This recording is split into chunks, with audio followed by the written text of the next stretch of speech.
Welcome to the new podcast, A Mick, a Mook, and a Mike, hosted by Billy O'Connor and Frank Pace.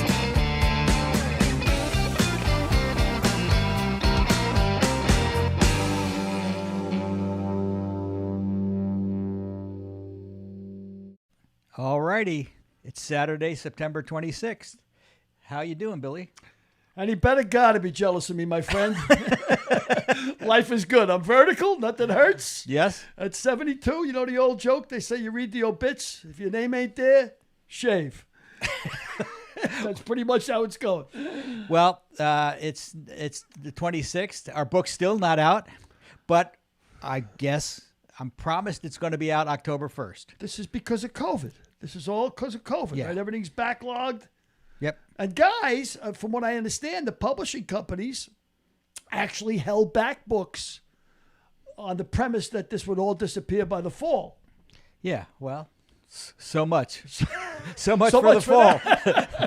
So much for that premise. So much for the fall. What do you want to talk about this week? We got Chris Cope coming on. He's going to be a fabulous comic, up-and-coming comic. Oh, up and coming for sure. I give you a little background about Chris Cope. I met Chris when I was at the University of Florida. I was 60 years old, and Chris was a young guy, 24, 25, and he had already been headlining at 25. He had already been headlining 7 years all around the Chitlin circuit, you know, South Carolina, Florida, Alabama, Mississippi, exactly, the Chitlin circuit. Just like the Borscht Belt, they used to call it Right. up in the day Right. when the Jewish comics were up in the Yep. Catskills. Well, he had already honed his skills pretty good. But what amazes me about Cope, and this is one of the reasons I think he's such a great comic, I've seen him maybe 50 times, 60 times. I have never seen him do the same act. As a matter of fact, I accused him one time of not having an act. I said, you don't even have an act. He says, you just get up there and ad lib, which for the uninitiated out there, if you're a comic, it's like stepping off a cliff without a parachute. I mean, well, why don't we not bother having Chris on and just tell us all about? You are an Egypt. I'm an Egypt. You're an Egypt. I'm a compounded Egypt. You're a compounded Egypt. That's That's a goose correct. guy. That's the Irish call a goose guy. I'm a goose guy. Worse than an Egypt. But I mean, you know, you've seen and worked with and friends with Don Rickles And George Lopez and Dice Clay and Richard Lewis and on and on. We're good. Oh. But with Rickles especially, he never does the same act, right? No, he does this. He does primarily the same act. Lopez didn't do the same act. Lopez played the audience. But let's talk about that with Chris. I think Derek, let's go. Can you put up the promo for Chris, because we might as well get him on before Billy tells us everything Chris is going to talk about. I'm Irish. I can't shut up. What are you, vaccinated with a photograph needle? Yep. So tell me what we're doing. Yeah, the one's on Billy. So this is going to be a short clip of Chris Cope's comedy. Yeah. And to give you an idea of what the viewers are going to see. We'll just keep. Here we go. Well, we're doing well so far. Because why change the Waffle House? Of all places on planet Earth, why change the Waffle House? We know what the Waffle House is known for, right? Thank you. What a smart group of people. That wasn't a trick. It was an easy question. Yeah, it's they have their famous dish is called the All-American. It's one waffle. You get a choice of pecan or regular. It comes with 3 different kinds of syrup. You get 2 eggs. Get that smothered and covered. It's diced ham, tomatoes, onions, and cheese. It's like $1.80 extra. Comes with country fries or country potatoes, which is just like the Bob Evans breakfast bonanza, which is 3 buttermilk pancakes. If you want apples and cinnamon on top of that, it's $1.90 extra. Comes with 2 bacon, 2 sausage. You get Jimmy Dean, you get Hillshire, you get turkey bacon or jerky bacon. Comes your choice of an English muffin or toast, which is just like the Denny's Grand Slam, which is 4 buttermilk pancakes. If you want apples and cinnamon on top of that, talk to Irene. She's the midnight to day manager, smokes the Parliament cigarettes, has a bad hip and a son that's autistic, but he really likes puzzles.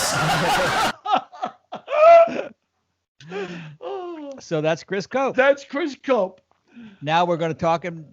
We're going to bring Chris on, hopefully pretty soon. Yeah, that's Chris Cope. And That's just he just cracks me up, man. I think that's a funny bit. That's an amazing bit. Memorizing 4 different menus, you know. Yep. Yep. Derek lost him. We got there he is. Oh, who's doing your hair? Sober up your barber. For God's sake, sober up your barber. I literally have a hair appointment at noon. Yeah. I'm not kidding. So we got to make this brief. How long has it been there, handsome? About a year? What, since I've cut my hair? Oh, since I've seen you. You dopey bastard. Since I've seen you. Oh, no. Maybe, man. Maybe about a year, huh? Yeah, it was the last time I was up in Pine Mountain doing that show. Oh, yeah, that's right. You're up in my neck of the woods. This is my partner, Frank Pace. Say hello. Yeah, no, Billy's Good to talked see a you, lot Chris. about you, Frank. It's an honor to meet you, sir. Yeah, well, don't get carried away. Hey.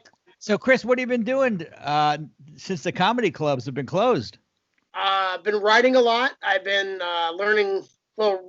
relearning Spanish, depending on how you would. So, in high school, my Spanish 1 teacher was a football coach.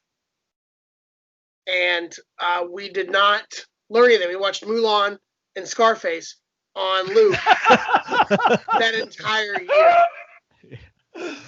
You know, I had a high school history teacher who was also a football coach, and he played football for the Cleveland Browns in like the 50s or so. So all he would do was show old movies of the Cleveland Browns, Otto Graham and everything, until we got to the finals.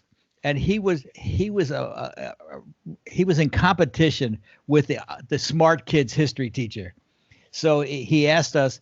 He said, "Now, I'm going to just tell you, we're prepping for the final." He said, "What's the world's most populous democracy?" And nobody could answer the question. He said, "India." So the next day he'd ask us, "Okay, what's the world's most populous democracy?" About a fourth of the class had retention. So they said, "India." So we got the test, and the first question on the test was, "What's the world's most populous democracy?" Because the other teacher had done the test. Nice. Well, Scarface was how you tried to learn Spanish, huh? So now you're putting more effort into it? No, it's so Spanish 2 comes in. She comes in like, "Hola, ¿cómo estás? ¿Están mi amigos?" And literally we're all just like, "Say hello to our little friend." And then we sued to get our grades. So Florida. tell me, Chris, Yes, sir. you've been at this game now, comedy, for how many years? 16, I think. 16. How old are you? I'm 36. I started, I was 19, so give or take, yeah, about 16 years. So when did you realize you were really funny? Let me see, I was born March 5th, 1984. Can you ask the housekeeper to move, please?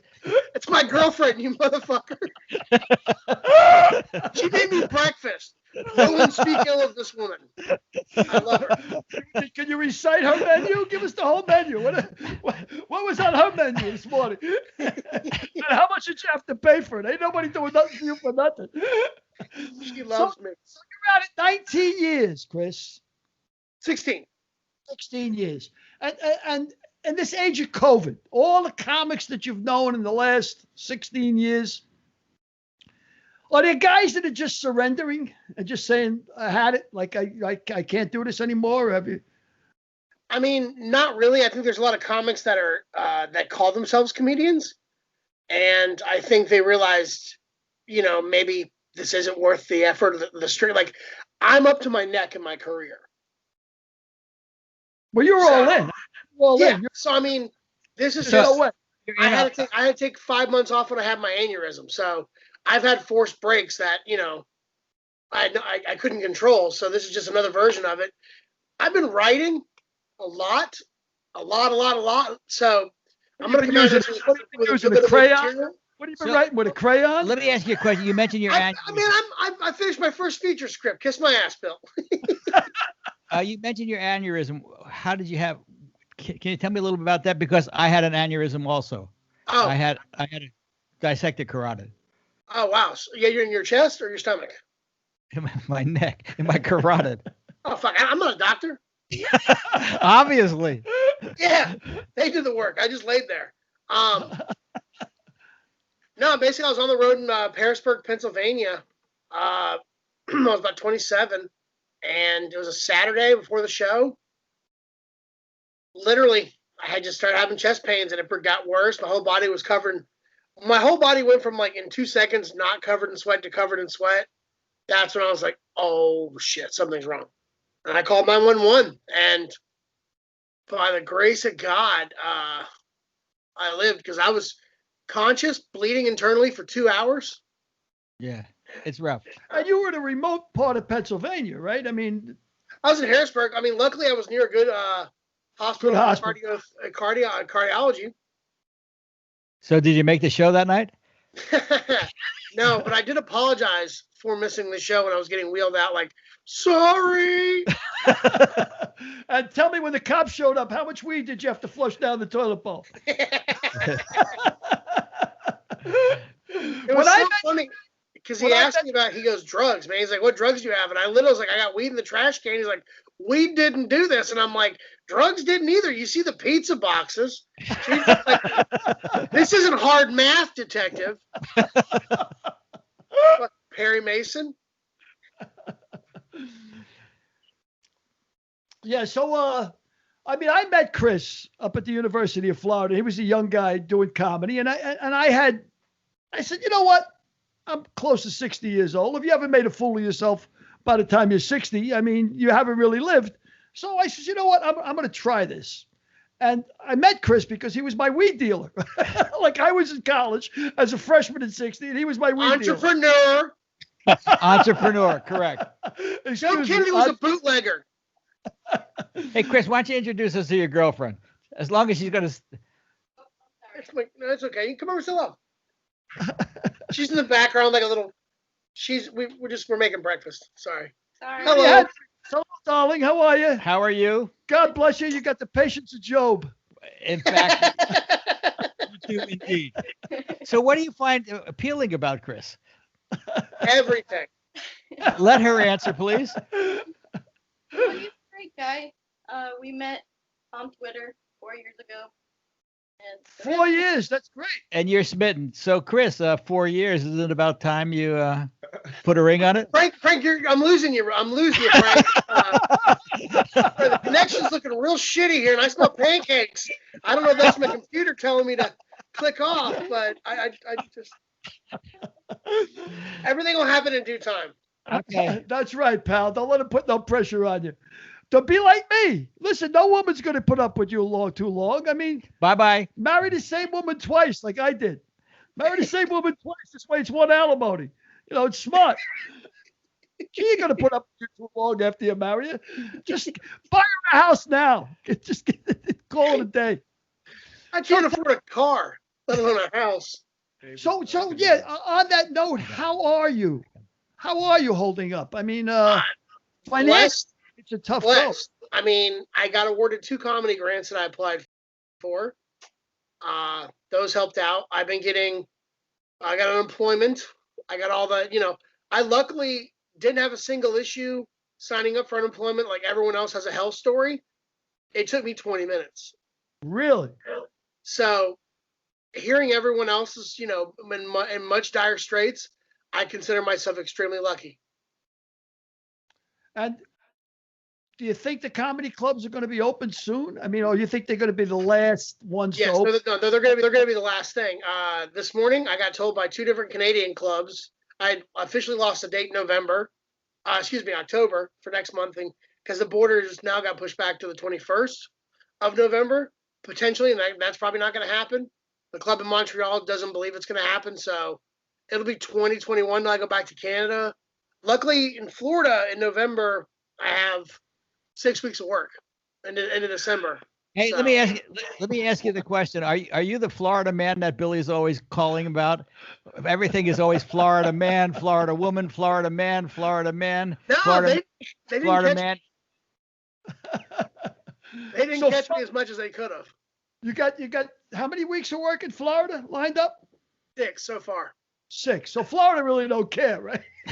Yeah, I mean, I went to Florida in June. I went to the belly of the beast in June, and came back, took my COVID test, came back negative. I was the only person wearing a mask, using hand sanitizer, et cetera, et cetera.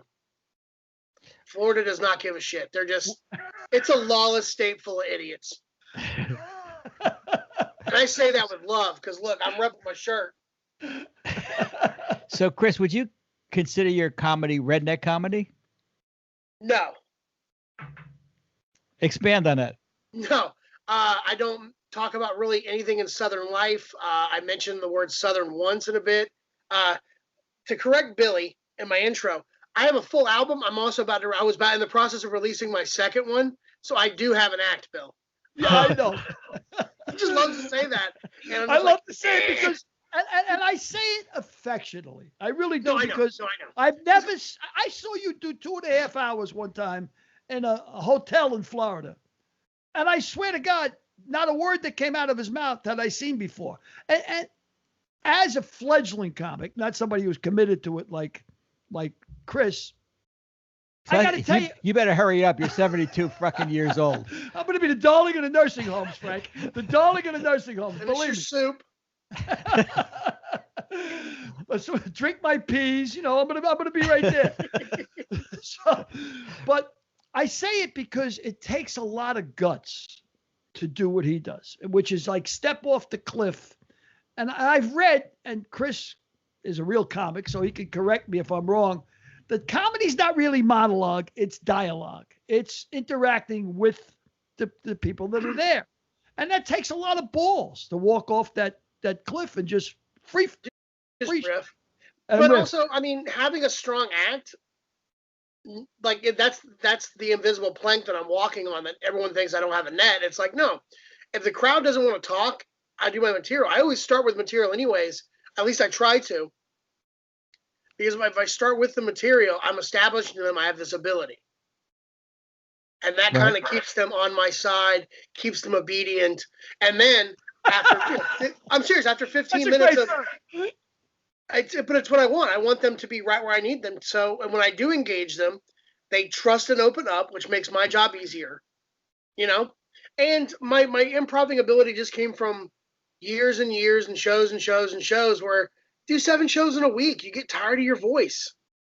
Yeah, I agree, because when I worked with George Lopez, every night for 7 nights, I would go to the Nokia Center and George would do a show. And every night the show was sort of 50% different every night, because George would read the audience. He would find out what they're responding to, and he had material that he could go to based on what the audience was responding to. So as no audience is the same, no George show was the same. And if that's the way you're predicating your act and that's the way you're building your act, I give you all the credit in the world, because that's what works. That's why you have to be malleable to the situation. My job, every time I go on stage, is to be the funniest person in the room. That's what everyone paid.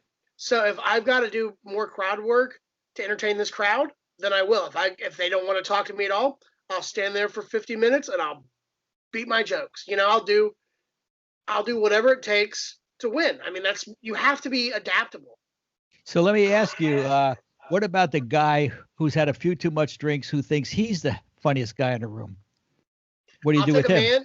A man you can keep punching. A woman is a hard heckler. Because you got to tap, it's like tap dancing through a minefield. Because the moment you drop the C word or the B word, you lose half the room. Right. So, and also, and I hate this may ruffle feathers, but like men understand to a degree. If I keep running my mouth, there might be a physical response. Right. And I think with women, they don't have that fear as much. And in my experience, this is coming from my experience, sometimes they can just keep going and you're like, can you just shut the fuck up? Like, I don't want to be mean, any more mean than I am right now. They're the worst hecklers. Yeah, women. Well, I know bachelorette parties. Which is just a group of women. I mean, a group of anybody is not good for comedy, because you have a pack mentality. if there's 6 buddies, one buddy's going to feel real cocksure. You know what I mean? But if he's by himself.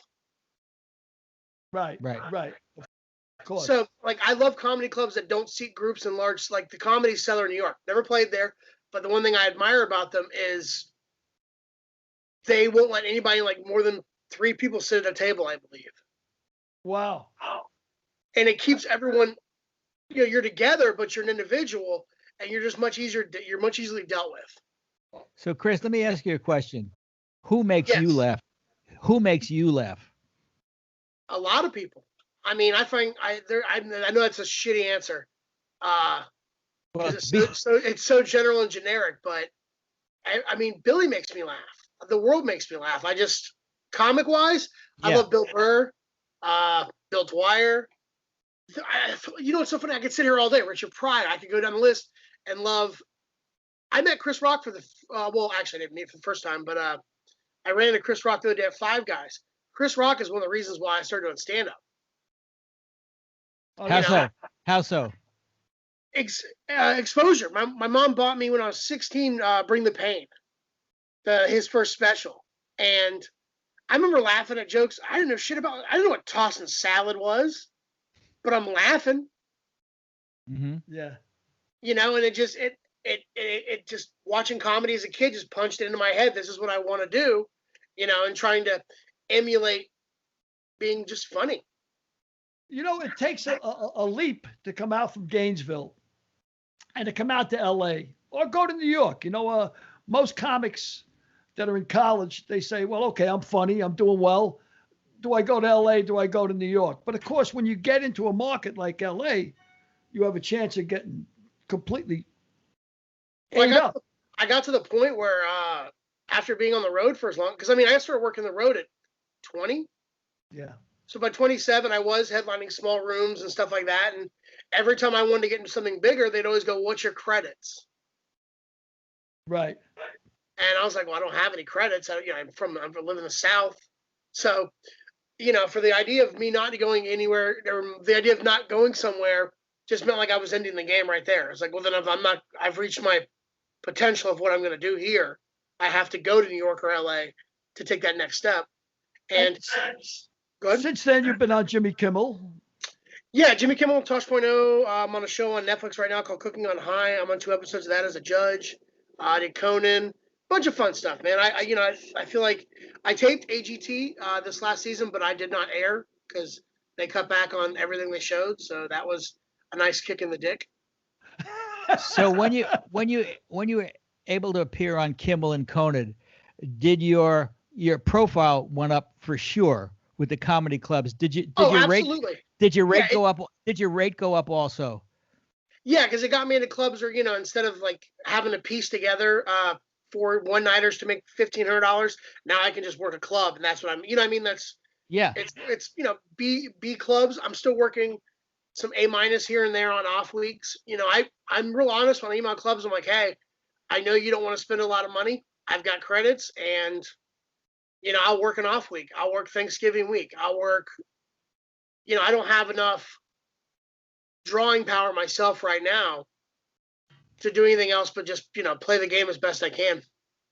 Yeah, you got to work. It's that simple. So you're willing to compromise because you got to work. Yeah, I'm featuring this weekend in Escondido. I'm sorry, that was 2 weeks ago. Pardon me.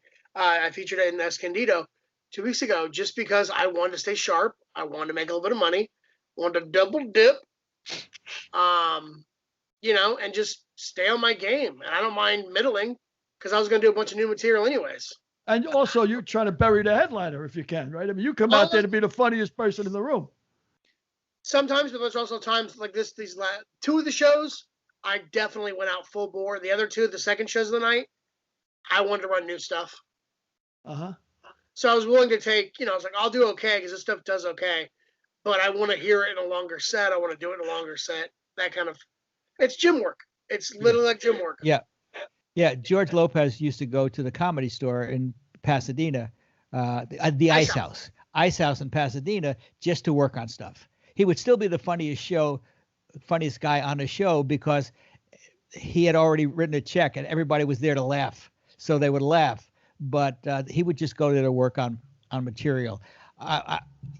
You mentioned the audience doesn't realize how hard your life is. My friend Stephen Lang is a working actor, successful actor. Yeah, I know Stephen Lang. Yeah, but he's great. He used to say, "I start every January 1st with the goal of making my nut for the year. Anything beyond that is a bonus." Pretty much the same. Are you at the same point of your career? Yeah, I'm able to pay my bills solely off stand-up. I do other side hustles just because it's extra money. I'm not going to turn down work. But yeah, I make primarily all my money from stand-up. That's great that you can do that. But I mean, because when comics go, I'm a comedian, I can go, no, I'm a taxable comedian. My lights are on and off because of my jokes. Right. Not because my parents help or, anything else. It's my blood, sweat, and tears. I fly. I do all the, the driving, all that shit. Whatever it takes. I don't want to do anything else. And how many miles a year will you cover? I have no clue. Yeah, no, that's what I mean. You have no clue. I mean, because there's times like I'll drive for 10 hours one way if that's what it takes. Now I'm flying to 80% of my gigs, but like when I'm in Florida, my November in Florida, I go home, see family, and work. Last time I was there, I drove in 1 month 4,000 miles on a rental car. That's amazing, right? And I never left the state. That's the hustle. 4,000 miles in a month. And all over. Let me ask you a question. What's the furthest you've ever drove to do a shit gig in front of only a few people? Like, have you ever driven like for 6 hours and show up and there's 5 people there or something? Yeah. 100 times. 100 times. I told this. The thing is, like, people act like when you can do a 50-minute set for 5 people and they walk out thoroughly enjoyed, the moment you give me anything else, and I'm just going to hit that ball that much harder. Right. I love when comics go, I could never get in front of a big crowd. I'm like, bro, I got an erection the size of a horse's dick when I see a packed crowd. I get excited like Tyson in '89. I'm just because it's easier. I mean, it's easier to do it's a joke at that point. That point, it's masturbation for me. I told a story last week or a couple of weeks ago about Red Fox. Red Fox was in Vegas. Have you heard the story? I just love Red Fox. Red Fox was in Vegas, and he was doing a Stardust or some hotel. And the announcer comes out and he says, "Ladies and gentlemen, it's the Stardust proud pleasure to present Mr. Red Fox." And the music starts. Da da da da. Da, da, da, da, da, da, da, da, da, da, da. And Red Fox walks out stage and the music's continued. Da, da, da, da, da, da, da. He looks at the audience and there were 3 people in the audience. He said, 3 fucking people? I'm not doing a show for 3 fucking people. He turned around, he walked off the stage and the band played. Da, da, da, da, da, da, da, da, da, da, da, da. Ladies and gentlemen, Red Fox. Yep. Yeah. Why did he do a show for 3 fucking people? Hey, someone should have told him that. It's so tough as a comic. If there's 6 or 7 people in the room, you got to somehow relate to each of those 6 or 7 people. Where if there's 300 people or 400, you're just doing your bit. There's something that older road guys, the guys that have only done the road, they never moved to a big city or anything, just only road guys, they'll always say, well, I do my act if it's 3 people or 300. And I'm like, that means you're asleep at the wheel. You're just up there reciting material. I'm like, I'll at least make the show good for fucking 5 people. I'm not going to just stand there and hammer out my bits like I'm just like it's, 4:15 on a Friday. I'm just trying to edge out the last 45 minutes. I want them, if you paid for a show, that's exactly what you're getting. It's not my fault that there 5 people showed up. I still got to be the funniest person in the room, and I'll talk to them and do bits, and I've gotten really good at that balance of not hitting them with too much material where they feel like they have to laugh constantly, and I'll just talk to them. And sometimes it's not even jokes. I'm just interacting, just keeping the room alive. What advice, if not young comics out there, but people doing comedy in general? I was told too late, actually. When I first started doing comedy, I was scared to death, Frank, of bombing. Like even if it was 3 minutes, 5 minutes, I didn't want to get up there and bomb. I just didn't want to. I was scared. But you have to bomb. You have to bomb before you're good. Exactly. Yeah, you have to bomb for real. to learn. But I was so terrified of bombing that I would recite the same 5 minutes for like a year because I wouldn't stretch myself because I didn't want to bomb. But I found out too late that being funny is not enough. There's Well, comedy's subjective. Without a doubt. All art is subjective, like Picasso. I don't understand Picasso. I don't understand like Picasso. I am a Picasso. People tell me he can paint, but I don't get him. That doesn't mean he can't paint. But all comedy is subjective. Chris, tell me about bombing. And have you ever bombed? And I'm sure you have. You've been comic for so long. But when and where and how? The first time I bombed as a middle act, I was in Paducah, Kentucky. I'm familiar with the downtown skyline of Paducah, yeah. The famed skyline of Paducah, Kentucky, yeah. Oh, God, it's a shithole. It's in a holler. It's in a holler. It's like you open up like your hotel door and like there's a mountain right in front of you. Your hotel was like buried in the mountain. And this is the longest running one-nighter in America. Really? Yeah. Comedy Zone ran the room for like 25 years. And I get up there, and I mean, this is the first time it ever happened. 5 minutes goes by, and I didn't get a laugh. And I'm doing my bits. This is less crowd work, Chris. This is, younger. I had to punch. You went to the A material. That's what I was just going to say. You went to the A material first. 5 minutes, and nothing's happening. And then I go, okay, maybe I can jumpstart the car from the audience. And I remember I asked this woman if she was with the man with her neck, if the man next to her she was with, and she goes, yeah, I'm married. And I go, well, is the woman next to you single? And the crowd blows up with laughter, and I'm like, all right, we just hotwired this son of a bitch, let's go. And then for the next 25 minutes, I took it on the fucking chin. It was like that, like the scene in Raging Bull when De Niro's just getting the shit fist kicked out of him. Just, I mean, and the manager of the club is behind the bar, like laughing with my rhythm just so I don't blow my brains out. Just like, and like literally the thing is, even if you do poorly, someone will at least give you a good job. The first thing he said to me was, well, you can't win them all. Well, that's and I'm just like, fuck, man. And then I watched somebody snort an Oxycontin outside. You're rooting for mercy laughs at that point of the evening. I mean, I was looking for the fucking light. Like, at a certain point, you throw in the towel that, I'm Dooku Kim in there. My brain is swelling. I'm going to die. Thank you for you talked to the two guys who got the Dooku Kim reference. I knew it, Sean. Both of us. But, again, I bombed one time horribly. And, of course, I don't have anywhere near the experience of Chris, and I'm not near as funny.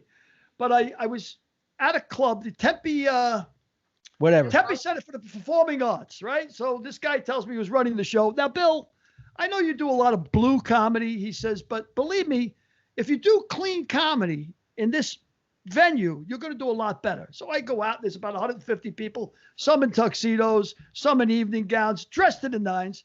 And so I don't have a lot of clean material. So I start doing jokes about, it was the election. It was Obama against Romney. So I start doing Romney jokes. Now, as soon as I go into this, I start seeing the faces get real grim. I'm looking out at 150 people, and it's getting grimmer and grimmer. And I'm trying to struggle with these Romney jokes. It turns out it was a Mormon hospital. And I had no idea. So, yeah, know your audience, number one, right? I mean, know who you're talking to. You have to know your audience. Yeah, that's number one. I mean, even with writing, know your audience. And if the fact that the Tempe Performing Arts even booked you should have told you something. Yeah, I guess so. Who books that? So what would you say to people that are starting comedy? I mean, don't. Would you say don't? That's interesting. It's a rough life. I mean, and also, you got to love it. I always ask, if someone goes, I go, what do you want out of it? Do you want to be a traveling entertainer? Because that's more likely the goal you'll hit. If you want to be famous, start making fucking TikTok videos, because that shit gets you further. You get a video that goes viral, you get a fan base, all of a sudden, top agencies in LA all of a sudden will call you, and they don't give a fuck if you're in Atlanta, if you're in Seattle, they don't care. All they care about is can they make money off you, and if you got an internet following. Yeah, and the game has changed, and there's comedy clubs that book guys that have never done any kind of stage work, because they can sell tickets on a Wednesday or Thursday, and it makes it hard for guys like myself trying to get a one night. Like, hey, can I get a Wednesday? No, we're going to give it to a dude who does vines. Yeah, well, again, it's about show business. It's an ever-changing market that I've got to kind of adapt to and change and meld with as best as I can. It used to be in the old days that's before. I'm talking about before me and you. 50 years ago, everybody had the act. So the stand-up comedians would do the act, and they would move to the next town, and they'd do the same act, and they would move to the next town and the next town and the next town, and then they come back in 2 years with a new act that nobody had seen before. Now it's all different. You could be a comic, or you could be a one-note sensation overnight just by having something go viral. Yeah. Well, I mean, back in the day, you'd go on Johnny Carson, and the next day you'd have $200,000 worth of booked work. Right. Because, there's guys, a club owner made a good point to me. He goes, I gave you the same $1,500 check I gave to a guy that's been on Conan 10 times. Wow. Is that right? I mean, it's just what the club pays what it pays. And if you can't draw, you get what you get paid. Well, it's called show business for a reason. It's about putting bodies in the seats. Yeah, I mean, they don't really give a damn if you're funny. Just put late bodies night in the appearances seats. let you headline, but you've got to worry about staying there yourself. Like you either got to be so good that they don't mind bringing you in because you're not famous. I feel like I get that sometimes where, hey, you're one of the non-famous guys we book because you're really good, and it's like, well, that makes me feel good to a degree. Yeah, well, it's encouraging. Exactly, it's encouraging. Yeah. But again, there's two different talents. I know you're funny. You know you're funny. You've been funny since you were born. But the question is the talent of letting other people know that you're funny. That's social media. That's marketing. Yeah, and marketing is a whole different deal. And I'm active on social media. It's just everything though. As soon as it jumps to a different platform, you're just like, shit. Okay, what does this thing do? How can I? Okay, it's 60-second videos. How do I get new fans? I mean, because I put my stand-up out. My dry bar special did well on Facebook. But like just even saying that phrase, my dry bar special did well on Facebook. Right. That sentence wouldn't have made any sense 5 years ago. No, you're ever exactly changing right. market. Exactly right. Exactly right. I'll tell you a quick story just to date ourselves. Tell me every story. I want to hear every story. So back in 1970, I went to Jacksonville University, right up the road from Gainesville, and we were having a concert. We would have a concert series every once in a while. So they were bringing in Spanky and Our Gang was going to be the headline act, but for an opener, they brought David Steinberg in. Well, David Steinberg killed. He blew away. Really? He blew away Spanky and Our Gang, which was a big group in the 70s. Yeah. So Steinberg was all full of himself, and he did really great. So the next week, or the next time we had a show, they brought Steinberg in to headline, thinking he would be what he was the first time. And they brought Harry Chapin in, who had recorded Cats in the Cradle, and Harry Chapin blew Steinberg away. It's just so funny how things work. But has that happened to you, Chris? Haven't you done sets that have crushed and do exactly the same material and it dies? I mean, you get to a certain point, this stuff's trusted, but there's those nights where it's like there's 75 people that didn't want to hear fucking jokes, but that walked into a comedy club. It makes no sense. Sometimes crowds, it's extremely, extremely rare. But it happens. Hey, Frank. Yes, sir. Did Artist Gilmore play at JU while you were there? Yes, he did. No shit. Yep, we had artists on last week. Thanks for watching the show. Yeah, I tell you, wouldn't have much trouble picking him out of a lineup. I tell you that. I mean, I got to meet him and get his autograph 15 years ago. He shook my hand. Oh, that's a mistake. That's a mistake. Really? Yeah. I mean, his index finger stopped there. How hard do you squeeze it? Oh, well, I mean, I was younger. I think he's just being nice to a piggy white boy. But no, he got me. It was I don't think he squeezed it super hard because like my hand's like the size of a dove. So he just probably. He's like, oh, I'm just gonna. His hand just enveloped mine. Was that a Gator game? No, it was a memorabilia signing. Oh, great. Yeah, I got a bunch of old ABA guys' autographs. That's hard to say. I used to crack me up when I was sitting down talking to Chris, after a show or something, we'd hang around. We were good friends. And we'd start talking about old fighters. And I was shocked how much he knew about 50s and 60s fighters, like... we can talk Gene Tunney. We can go back Depression era guys. I don't care. Yeah, he was always... What do we talk about? Talking about Paul Pender, Gene Tunney, Terry Downs. I was like, how does this kid know about these guys, Because these are fighters... I don't have a job. Huh? I perform 1 hour a day. I have a lot of free time.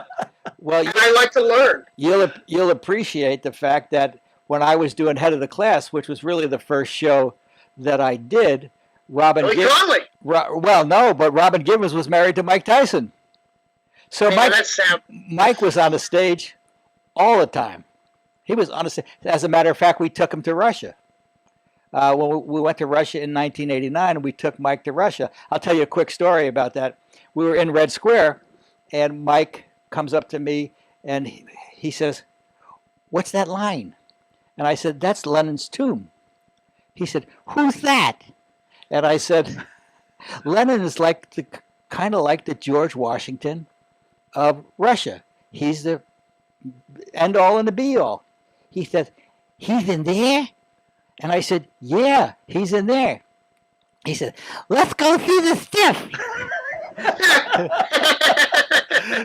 so we went and saw the stiff, and we went downstairs, and we cut in front of everybody in line because our KGB guy was our liaison there. We cut in front of everybody in line, and we started going down these dank stairs, and I could see Mike's trepidation sort of starting to rise. And then when we got there, Lenin's tomb is it's like sawdust in a uniform with a preserved head.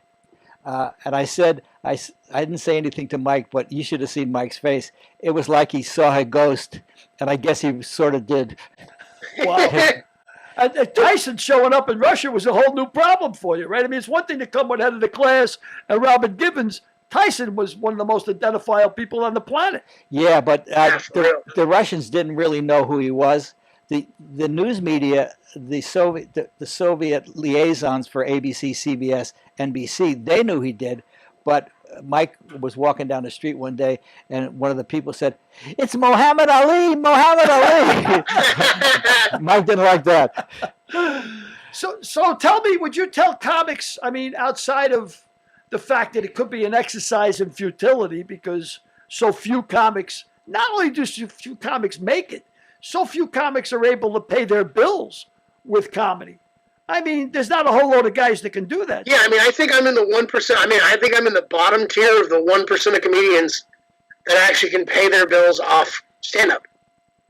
Right. And there's 2,000 comedians in LA. 1% of them, now that makes that, 20? No. Maybe 10% of them pay their bills solely off stand-up. Yeah. And a dead giveaway is usually if they put comedian after their name. This is Billy O'Connor, comedian. That's usually a dead giveaway. This guy sucks. No, it's comedian the first name. If their Facebook name is comedian something something, you're not a comedian. When you say my name, you should know that I'm a comedian. The name itself. Right. It's not boxer Muhammad Ali. Yeah, right, exactly. Yeah, but you mentioned Billy Connolly. Billy Connolly is probably one of the funniest guys in the world. And I've seen a couple of his specials. Yeah, I agree. And he was one of the most famous people in the world, every place but the United States. When we replaced Howard Hessman with Billy Connolly in the 5th season of Head of the Class, we had to explain to everybody who Billy Connolly was. I just said, go watch the Billy Connolly special at Royal Albert Hall, and that'll answer all your questions. But famous, fickle. Yeah, famous where and famous how big. Yeah, but Billy Connolly is hilarious. One of the funniest comics I've ever seen. Yep. Terrific. Yep. I mean, he's been in America's cinema, I mean, for 25, 30 years, 40 years now, TV and film. Yep. And people still might not be able to recognize him. And that's just like, how? Yeah, how? Yeah. Like, but also people, in the middle of this country are so fucking closed off that if you don't show up on CBS and you don't have a laugh track behind it, you don't exist. Yeah. Well, everybody's not going to have laugh tracks for long. Everybody's going to better get used to laugh tracks, I'm saying, because there's going to be no live audiences for show business in Los Angeles. No, I know. That's for sure. That sucks. And trying to do comedy on Zoom or trying to do it without a live audience is not even, I mean, it's got to be 50 times harder. Yeah, but I mean, it's one of those things. At this point in my career, I just smile, grin, and go, all right, what's the next thing that's going to happen that you're going to throw at me that I'm going to have to just surmount? I've done Zoom shows. If you can hear the crowd, they're not bad. And because, I mainly sit, I can sit here and do my act.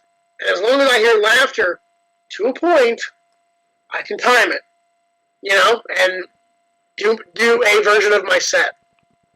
When we did Head of the Class, the first show that Billy did, it took me one day of blocking cameras to tell the camera guys never take your camera off of Billy, because he's gonna vamp, he's gonna do something, and if you're shooting somebody else's reaction and we don't have Billy's line, I'm going to be pissed off in the editing room. So we got the show night, and Billy was talking to the classroom. As soon as he heard the laugh, he turned around and he faced the audience like that were his instincts to go to where the laughs were coming from instead of staying in the moment and addressing the class. It was very funny. Yeah, but that makes sense. He was going to react like a comic. Yeah. And that was his instincts, Dangerfield and Caddyshack was complaining. He's like, no one's laughing at my jokes. And I'm like, it's a fucking movie. They're not supposed to. This isn't. You're not you're acting, man. You're doing great, by the way. But trust me, the audience will laugh just in the movie theater. Like he has that thought of like, no one's laughing at my joke. What the hell? And it's just like, well, Frank had a similar experience with Gene Wilder, right? Yeah. Oh man. We were doing a show with Gene Wilder, and he said he didn't like the audience. He didn't like the audience at all. So he sidled up to me during a show, and he said, Frank, why are they here? And I said, really, Gene, the studio thinks, the studio and the network thinks the audience makes the show funnier. He said, really? I made some pretty funny movies without an audience. So that's the opposite side of the coin. That's the opposite side of the coin. There's an actor who is not a comedian. Why do I have a live audience, right? Well, that's my favorite line from my favorite year, which is, if I said for anyone to see a movie that wanted to go into show business, I would say watch My Favorite Year, because it's a fantastic tribute to what an up-and-comer has to do to make it in this business. But in that movie, Peter O'Toole was struggling with a show. He was booked on a live show, and he said, I'm not an actor. I'm a movie star. Big difference. Big difference. Big difference. Big It's a difference. great movie, by the way, Peter O'Toole. Did you ever see it? My favorite. Chris? I've seen the trailer. Yeah, well, he's like. And I've seen some clips. I watched like a Peter O'Toole highlight reel. Yeah. On YouTube one day, and there's one line that he had from that movie where he had his dick out. Yep, I know the movie. I know the line. You want to say it? Oh, you want to say it? Do you want me to? No, you say it. I can't remember all. I want you to do justice. Well, he's got to go to the restroom. Yeah. So he goes into the ladies' room because door was open, and he's taken a leak, and there's a woman right next to him, and she says, "Young man, this is for ladies only." And he looks at his dick, and he says, "So is this, but every once in a while I got to run some water through it."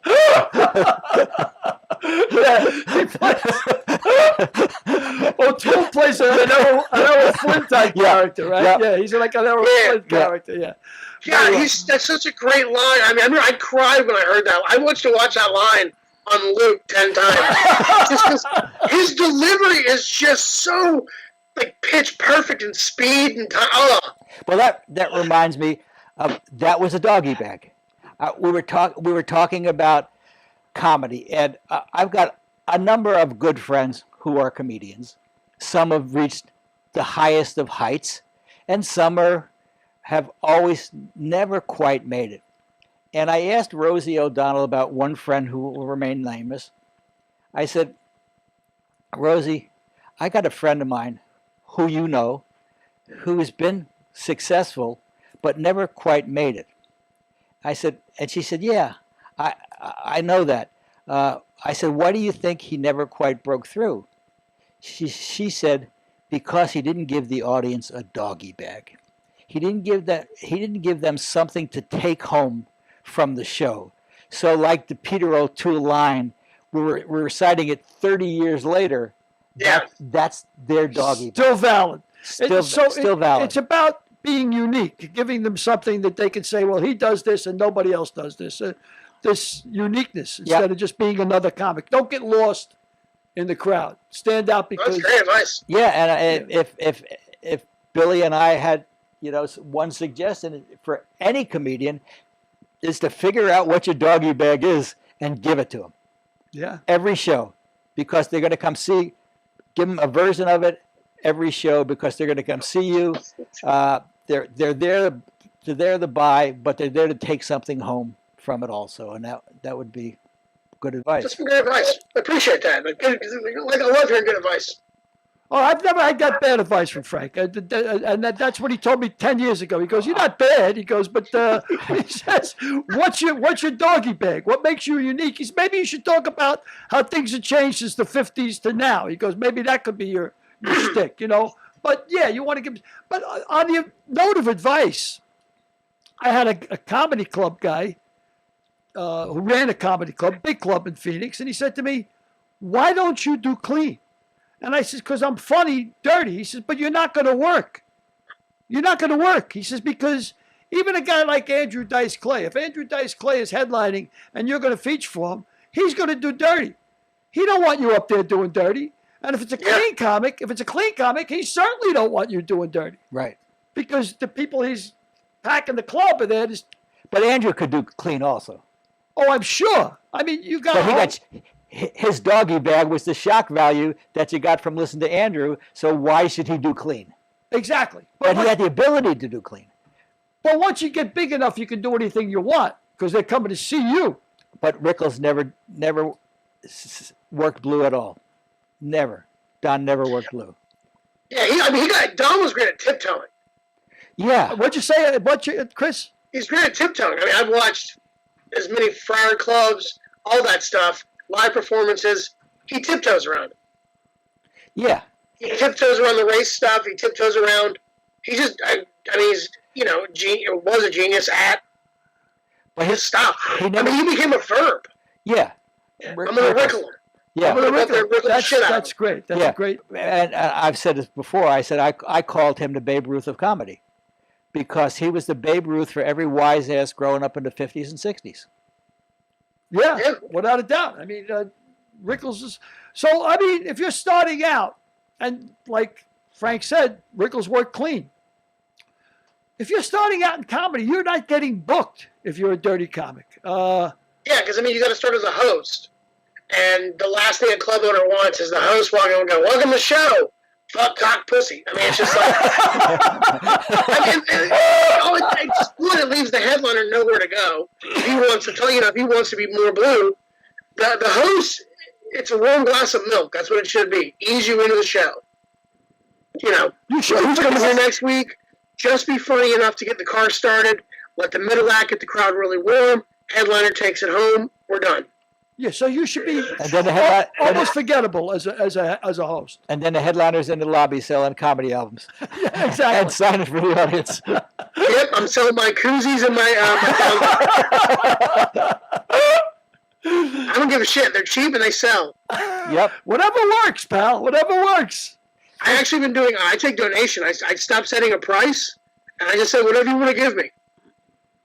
And you'd be very surprised how many people Give just you walk up and give above you and $20 beyond. for a koozie. Yeah, above and beyond. Yeah, you. And a koozie's a beer can holder, correct? Yeah, they cost me 30 cents. Show business. Another piece of advice I got from a club owner. Obviously, I'm from New York, and I talk fast. And when I'm on stage, of course, I'm nervous and I'm excited, so I talk even faster. And the guy said, when you think you're talking too slow, talk slower. Can you comment on that? I mean, that was the first critique that I got from anybody. I was like, man, you talk too fast. Like, slow it down. And I also was told early on to not do sex stuff, not be heavily dirty. That's why most of the bits I write are on the cleaner side, because when you're 19, nobody wanted to hear about me getting laid. Yeah, that makes sense. You know, they're like, oh, we don't buy it. I still don't. I don't know if it's happening or not, you know. I still don't, Chris. I have no interest in hearing about you getting laid at all, whatsoever. So the other night. And of course, the other thing is, you write what you know. I mean, I remember being in Gainesville with you in college at UF and seeing these 19-year-old kids get up there and tell jokes about the two hookers they put in the backseat of in the trunk of their car. I mean, it just doesn't. Well, yeah, but then they think they're being groundbreaking and edgy, and they're kids, man. When I was 19, 20, I luckily had other people to beat sense into my head, but if someone's not there to tell you you're doing wrong, you're going to do wrong. Yeah, exactly. But it's very much like writing. Comedy is find your voice. Right? Yeah. You have to find your voice. You have to write what you know. You The only write thing what you writing know. is you can do in your room. Stand-up, you have to have. Stand-up's the only art form you have to hone in front of a crowd. Yeah. I can't stand in front of a mirror and practice. That really doesn't work. It's all based in real time. It's all based in, a boxer can shadow box all he wants. But if he wants to get good, He got to he's get got to hit. get in the ring. He got to get hit. Yeah. He's got to get hit. You got to take those lumps. My first 3 times on stage did great. Then the next 6 months, I ate shit like it was like meal prep. Yeah. And that Just takes, every time I went up, because I was figuring out what I was doing, and then it got a little better, and a little better, and a little better, and a little better, it takes thick skin to be able to grow. You got to be able to bomb. You got to be able to say, I'm going to take it on the chin. And I was never willing to do that. I mean, I could never accept My it. childhood was shitty. Yeah, well, why did I had scars walking up there. I didn't care what. Yeah, why At a did certain point, I just didn't. It doesn't. I've had things happen in my life that are way more impactful than having a bad set. Yeah. And there's a freedom in that. And I've often said to Billy, I said every successful comic is fucked up. Had a fucked up childhood, is somewhere is fucked up, and they're looking for acceptance in their comedy. Can you? Yeah, I was 19 looking for laughter from strangers. Yeah. If that's not deranged, I don't know what is. Yeah, I think and a lot of the good comics do a lot of self-depreciating jokes because that's where they come from. Well, I mean, I've always been a bigger guy. Wait. Again, it's self-deprecating. Self-deprecating. Not self-depreciating. We'll I'm not catch that when calling- we edit it. We'll catch that when we edit it. Self-deprecating jokes because, I mean, that's where they come from. I mean, that's not an accident. I mean, every comic does them. Yeah. Richard Pryor had bits about, did I make her come? Did I make her come? Did you come? Did she? I mean, like,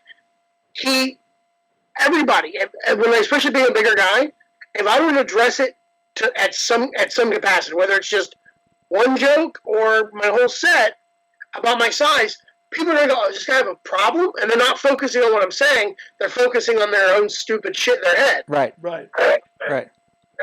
So, Derek, I think we're pretty coming close to the end. Do you have any, Billy, do you have any last words? Or Chris, do you have any last words? Or except to see you whenever you're acting or whenever you're performing. Where are you next, Chris? Are you booked or has the COVID got you bogged down? Next gigs I have are going to be in Florida in November. Those are all over the place. And if you go to chriscopecomedy.com, I'll have the dates up with everything available. If you just go there, you can get tickets. You can find out where it's at. You can reach out to me directly. So that's chriscopecomedy.com. And, of course, if people want to see your videos, they're on YouTube and you go to YouTube. You can go to they're on my Instagram. They're on my Twitter. You can look. Google me. Instagram and Twitter feed. Why don't you give it? They're all Chris Cope Comedy. It's all unified, baby. Again with the alliteration. I mean, Chris Cope. I can't help Comedy. Chris Cope Comedy. I know. A Mick, a Mook, and a Mike. A Mick, a Mook, and a Mike. Is that all they teach at the University of Florida? Is freaking alliteration? We spend our winning. And winning. That's right. I'm winning. We don't just go to Final Fours. We win them. 2 in a row when I was there. Well, you're obviously the reason. Oh, yeah. Yeah, he was their bookie. Speaking of which, at one game when Jacksonville University played Florida, and it was a preseason game, I was about 3 rows behind Artis Gilmore, and I didn't even have the nerve to say hello to him. But I recognized him, of course, and I didn't put it together that he was from Jacksonville. I went there to see Maddie. Yeah, well, Cohen, our mutual friend who was coaching. That's 2 weeks in a row you told the same story. Did I really? Yeah. See how he calls me on that kind of stuff? That seems unfair, Chris. It's a good thing I got thick skin. So, Chris, if you want to read about us, you can go to Amazon.com and order If These Lips Could Talk, which will be out hopefully at the end of the week. Hopefully. Nice. I really will buy that car. I love gossip, Hollywood stuff, all that lore. I eat that shit with a spoon. Well, if you want to get some books to sell at your next to your koozies,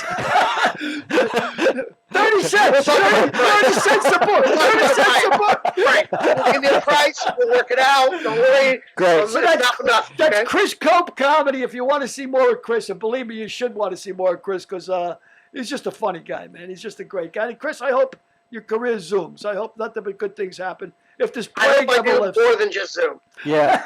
Thanks. I want to help you do more than Zoom. Thanks for having me on, guys. Thanks for joining us, Chris. Appreciate it. Thank you, my brother. Good seeing you, Chris. So, Billy, it's time for the lock of the week. The lock of the week.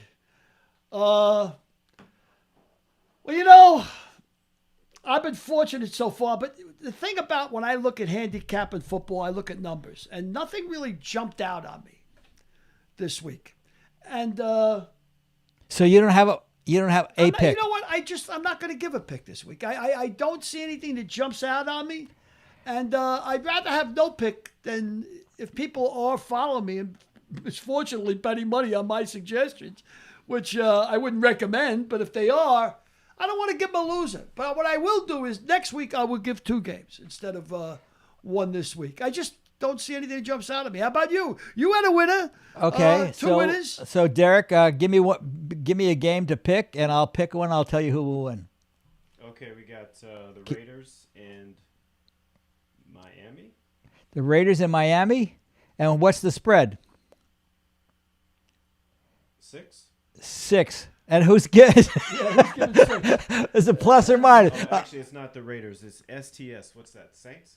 The Saints. Okay. Saints against the Raiders. So the Saints are 6 over the Raiders. The Saints are 6 over the Raiders. The Las Vegas Raiders now. The Las Vegas Raiders. So if the Saints are only 6, they're probably playing in New Orleans. I would think they're playing in Las Vegas because whatever. I'm going to pick the Saints. You like the Saints 6 over the Raiders? I do like the Saints 6 over the Frank's Raiders. going with a favorite. Saints minus 6 over the Raiders. Me, I'm taking a pass this week. But next week, I'll give you 2 games. I just don't see nothing that jumps out at me, Frank. Fine. I'm allowed. You've already said that. Yeah, and I appreciate that because we're not picking games just to pick games. We want to pick winners. Exactly. And they both pay the same. Favorites and dogs play the same. You had told me that your first bet was courageous, and I said they don't give you more money for courage. Yep. Nope. So I think that's about it for this week. We'll be back next week. I don't think we've booked a guest yet for next week, but I'll come up with someone. And thank you very much again for looking in. We really appreciate it. Exponentially, our viewage has grown immensely, and we're really happy about that. And thanks to the always affable and willing to work Derek Harris, who is the brains behind this entire outfit. That's a scary thought, but Derek Harris is the brains behind the outfit. All right. Thank you so much, and see you next week. See you next week. Thank you.